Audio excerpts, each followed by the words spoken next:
name is Eze Dr. Chika Sinwekedi, Eze Boko 1 and the Boko 1 for Bogodogu, founder, President, Igbo of Nigeria,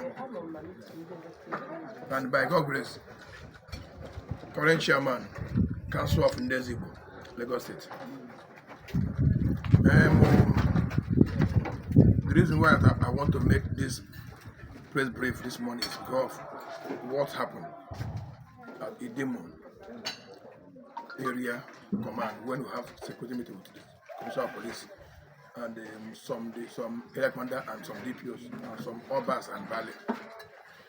What they are saying about Igbos. They say that Igbos want to destroy Lagos and bomb Lagos. I was shocked of hearing that.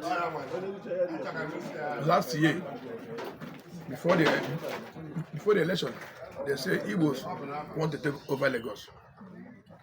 And I asked a question: how will somebody who want to take over Lagos and same time destroy Lagos where we talk? How is someone that have invested so much in Lagos, both company, houses, and same time use his hand to destroy Lagos? As the PG of Igbo wrote worldwide, I'm not happy. At least our Obas, our fathers, our elders supposed to be talking what concerning peace, peace, not war. They have pushed Igbos in the war.